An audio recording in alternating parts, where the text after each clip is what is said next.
ఓం నమో వెంకటేశాయ. భావి భారత పౌరులైన చిన్నారులు శతక పద్యాలను వినడం, నేర్చుకోవడం ద్వారా వారి నైతిక విలువలు, భావి జీవితం తీర్చిదిద్దబడుతుంది. చిన్నల నుంచి పెద్దల దాకా అందరినీ అలరించే ఆణిముత్యాల్లాంటి భక్తి, నీతి శతక పద్యాలను ఏర్చి కూర్చి వినూత్నంగా రూపొందించిన కార్యక్రమమే ఈ శతక పద్య మంజరి.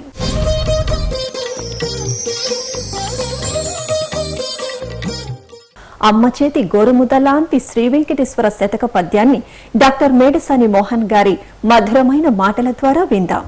కాంచిన నూత్న రత్న కటకంబులు, సందుల దండలు, ప్రభవించిన మేఖలావళులు, మ్రోయ అయి ఎలవేలు మంగ, నేత్రాంచల గర్వవీక్షణ సుహాసముతో నినుగోరి భూలతన్ వంచిన తీయవిల్లు కళ వంచు మరుండును వెంకటేశ్వర.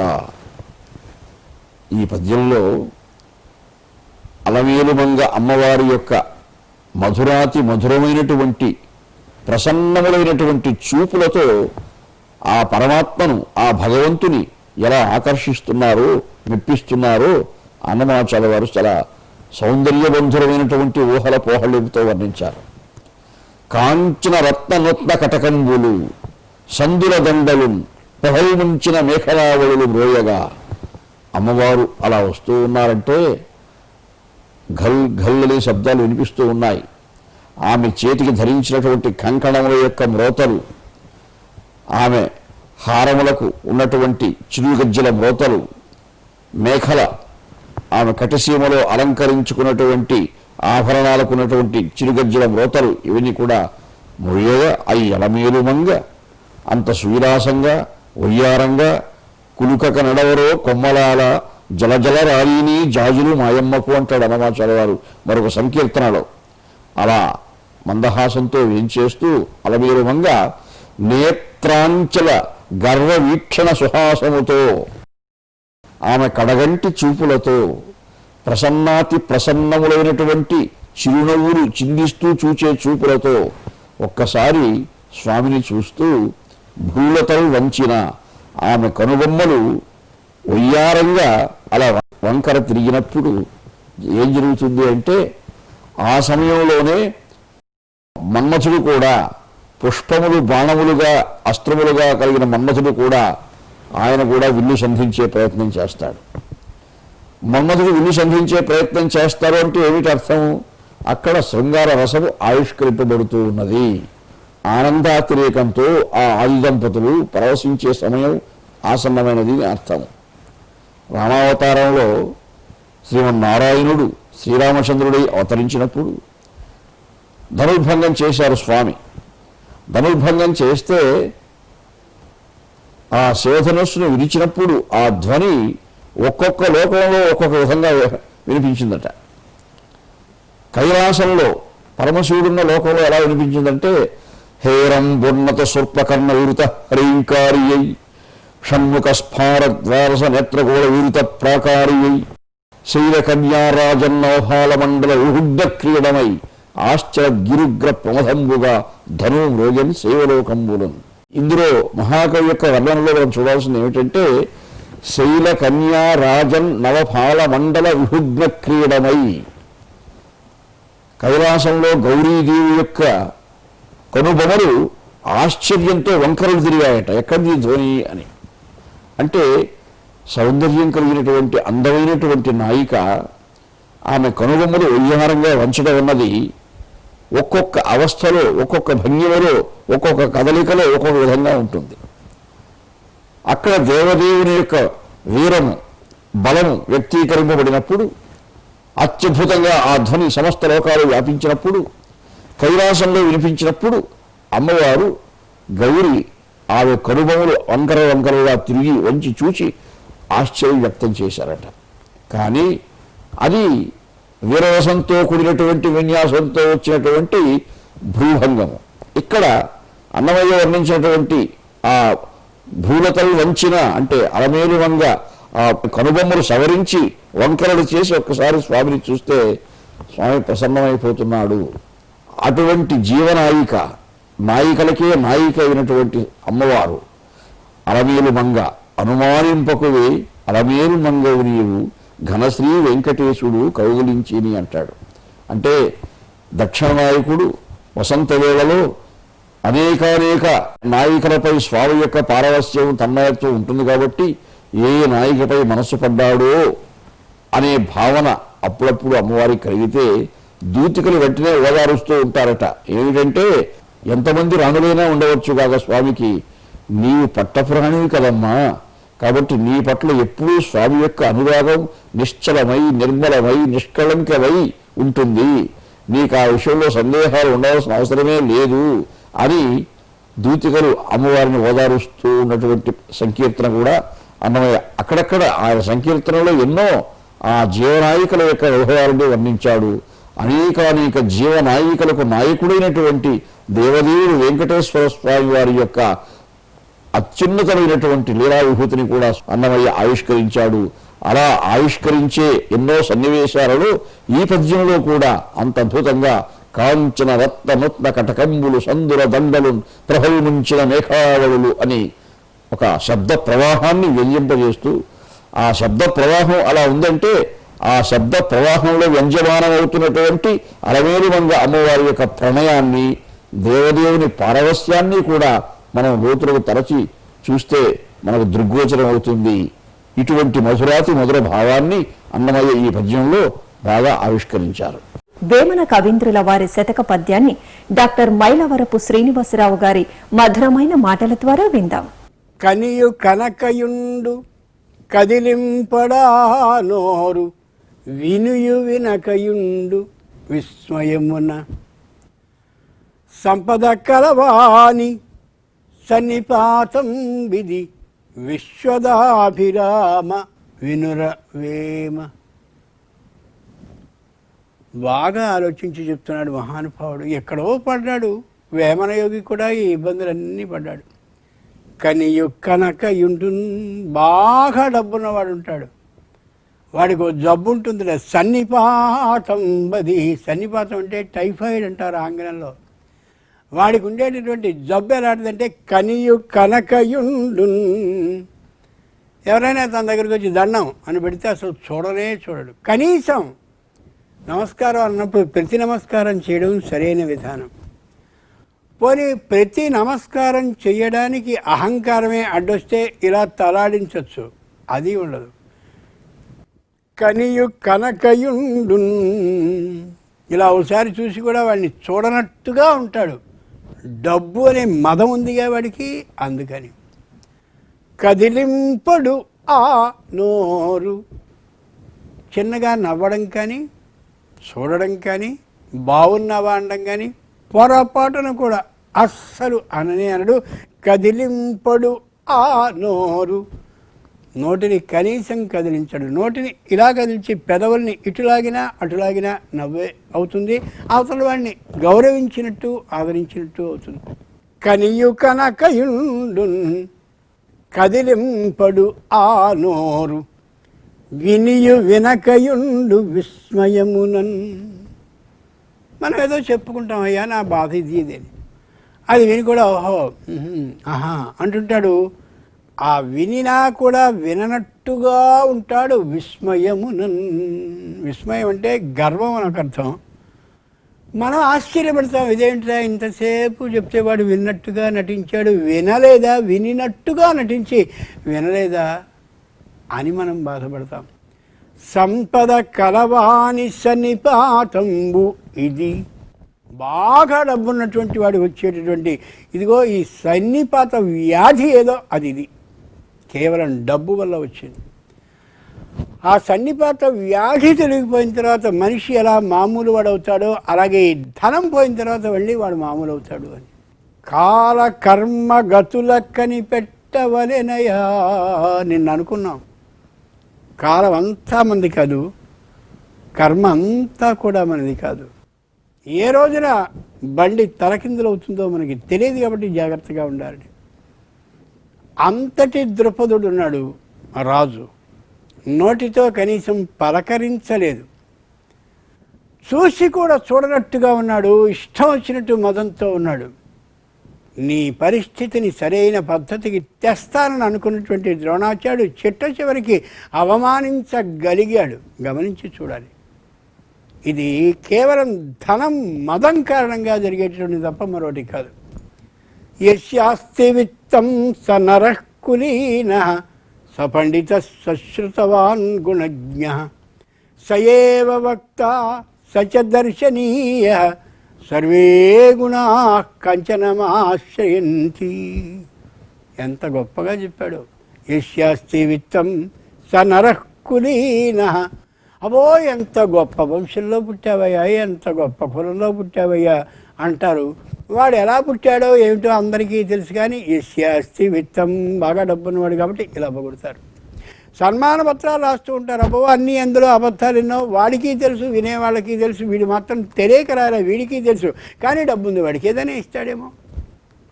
సపండిత, బాగా డబ్బుంటే పోయి ఎంత పాండిత్యం ఆయనకి. సశ్రుతవాన్, బ్రహ్మాండమైనటువంటి వేదాలు, పురాణాలు, ఇతిహాసాలు అన్నీ చదివినవాడు అని పొగుడతారు. గుణజ్ఞ, బ్రహ్మాండమైనటువంటి గుణాలు కలిగినవాడు, గుణంతో పాటు దోషాలు కూడా తెలిసినటువంటి గొప్పవాడు అని పొగుడుతూ ఉంటారు. స ఏవ వక్త, వాడేవో తెలిసి తెలియని మిడిమిడి మాటలు నాలుగు పలికినావో ఎంత వక్త అండి, ఎంత అద్భుతమైన ఉపన్యాసం అండి అని పొగుడుతారు. సచదర్శనీయ, ఆయన రూపమే చాలా గొప్పదేమో అంటూ ఉంటారు. ఎంత స్థాయిలో పొగిడేస్తూ ఉంటారో వినేవాడు అనుకోవాలి, నేను నిజంగా ఈ స్థాయి కలిగిన వాడు, నేను వాడు ఎంత దారుణంగా నన్ను పొగుడుతున్నాడు అని అనుకోగలగాలి. సిగ్గున్నవాడైతే అనుకుంటాడు, అది లేదు కాబట్టి అనుకోడు. సర్వే గుణా కాంచనమాశ్రయంతే. ఎన్ని ఉత్తమ గుణాలు ఉన్నాయో అన్ని ఉత్తమ గుణాలు డబ్బు వీడికి ఉండడం వల్ల ప్రాప్తించినట్టుగా అందరూ చెప్తుంటారండి. కాబట్టి గమనించుకోగల సంపద కలవాని సన్నిపాతం విధి. మహానుభావుడు చాలా గొప్ప మాట రాశాడు. నీకేం వరం కావాలో కోరుకో, ధనిక ద్వారి నివాస దుఃఖదోగ్ధ్రీ. బాగా డబ్బున్నటువంటి వాళ్ళ ఇంటి వీధిలో అరుగుల దగ్గర నిలబడి ఆయన గారు ఎప్పుడు వస్తాడు అని ఎదురు చూసేటటువంటి దౌర్భాగ్య స్థితిని ఈ జీవితానికి నాకు కలిగించకు. ఎంత గొప్ప మాట అది.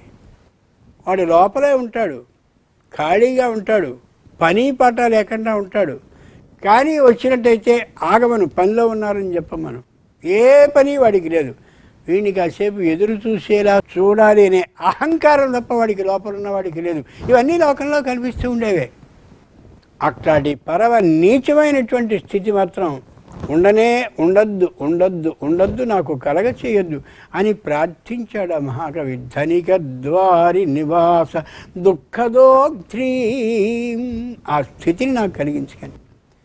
కాబట్టి కనినా కనకుండా ఉంటాడు, నోటిని కదపడు అంటే ఒక అక్షరం కూడా మాట్లాడాడు, వినినా వినకుండా ఉన్నట్లుంటాడు, చెప్పలేని గర్వంతో నఖ శిఖ పర్యంతం ఉంటాడు, కాలి గోరి దగ్గర నుంచి తల వరకు కూడా అంత గర్వంతోనూ ఉంటాడు. సంపద ఉన్నటువంటి కారణంగా ఈ స్థితి వచ్చింది వీడికి. అది సన్నిపాత వ్యాధితో సమానమని ఆ రోజుల్లో ఉండేటటువంటి లోక వ్యవహార విధానాన్ని గమనించినటువంటి వేమన అంత గొప్పగా చెప్పాడు. చాలా ఆశ్చర్యకరమైనటువంటి విధానం. ఈవేళ కూడా మనం ప్రత్యక్షంగా చూస్తున్నాం ఇలాంటి స్థితిని. హృదయ విదారకం, గుండె పగిలిపోయేటటువంటి స్థితి. బాగా ఆలోచించుకుని సంపన్నులైన వాళ్ళు సంపన్నత లేని వాళ్ళని ఆదరించే తీరుని ఎలా తెలుసుకోవాలో చెప్పేటటువంటి లోక వ్యవహార సత్యానికి దర్పణం, అద్దం లాంటిది ఈ పద్యము యోగి వేమన మనకు అందించాడు. శ్రీకాళహస్తీశ్వరునిపై రచించిన శ్రీకాళహస్తీశ్వర శతక పద్యాన్ని ప్రముఖ పండితులు డాక్టర్ మాడుగుల నాగఫణి శర్మ గారి మృదుమధురమైన గాత్రం ద్వారా విందాం.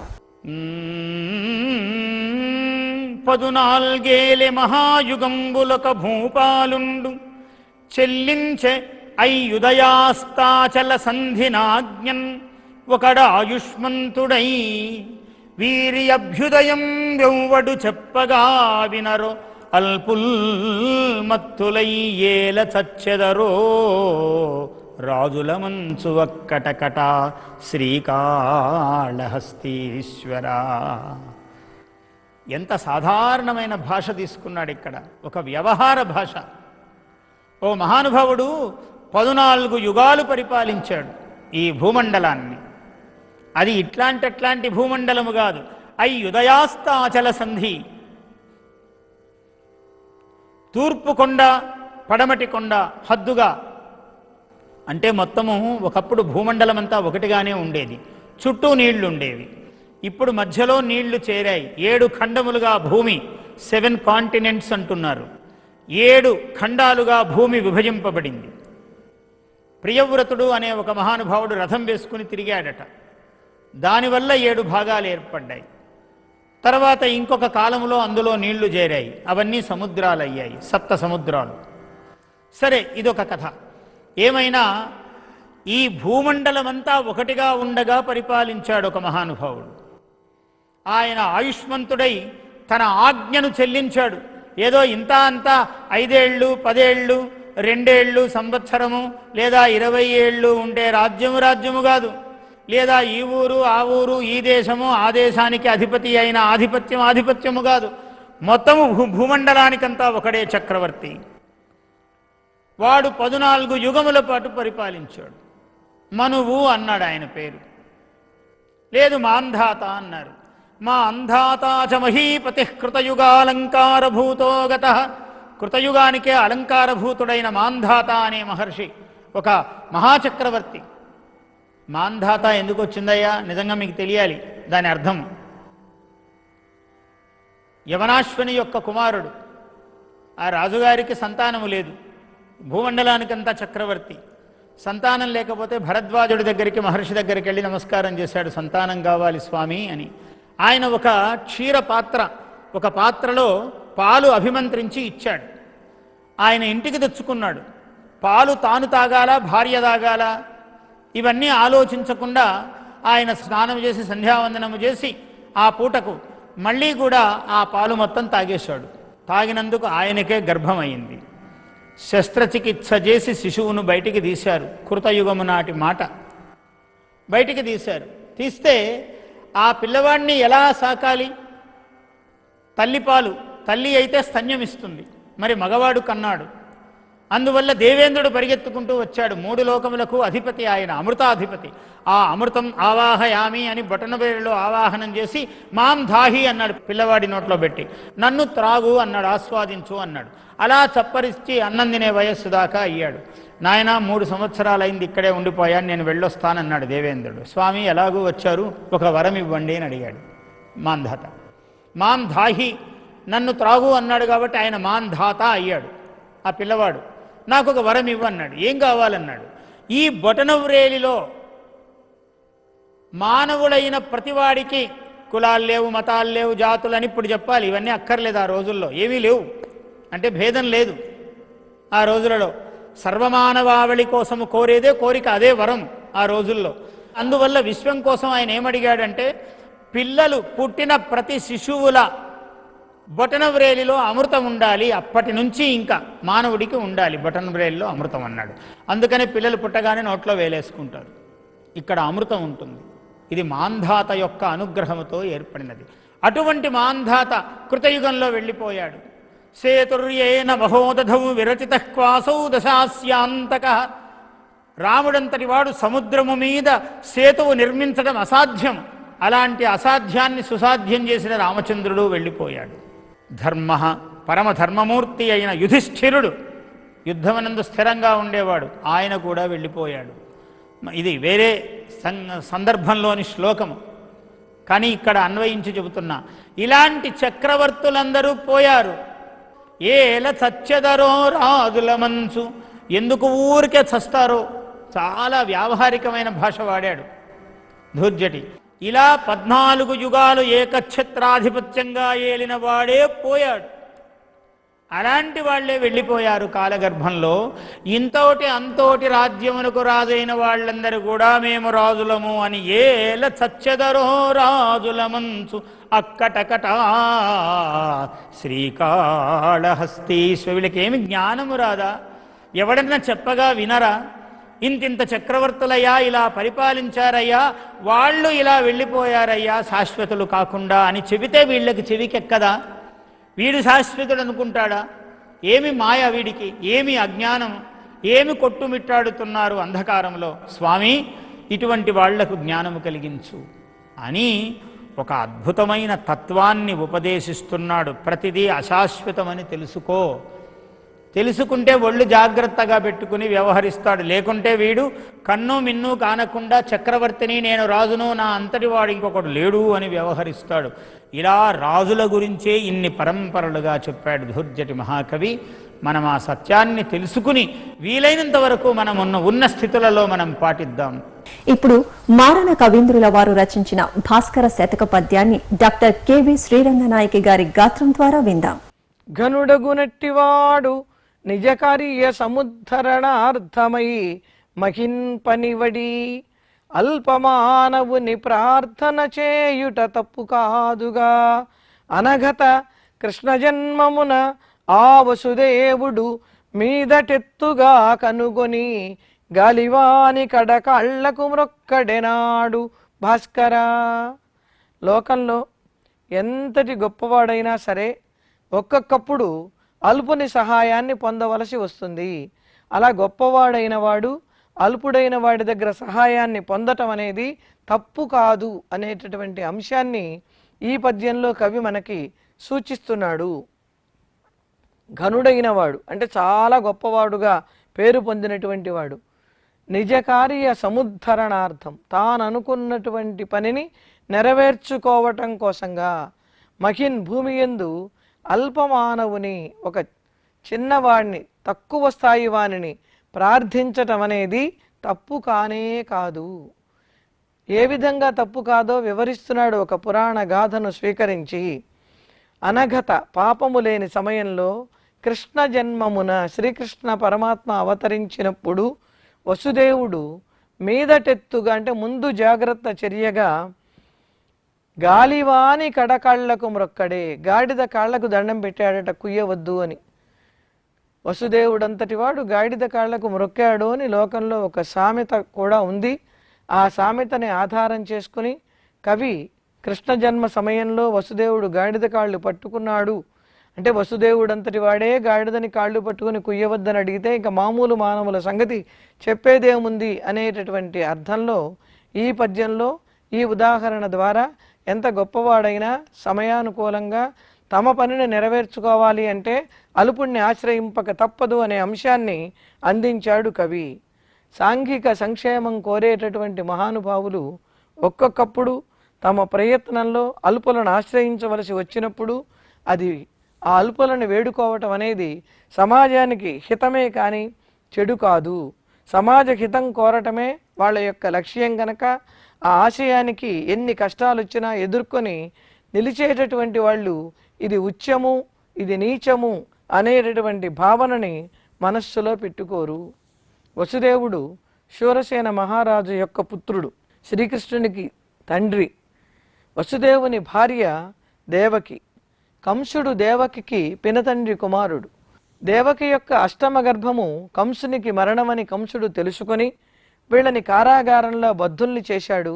కృష్ణుడు పుట్టగానే ఒక గాడిద కూస్తుంది అని ఆ గాడిద కూత విని కంసుడు వచ్చి కృష్ణుణ్ణి నశింప చేస్తాడు అని, అలాంటి ఏర్పాట్లు కంసుడు చేశాడు అని వసుదేవుడు తెలుసుకొని కృష్ణుడు అవతరించబోయే ముందుగానే ఆ గాడిద కాళ్ళకి మొక్కాడు అనేటటువంటిది ఇందులో ఉన్నటువంటి కథాభాగం.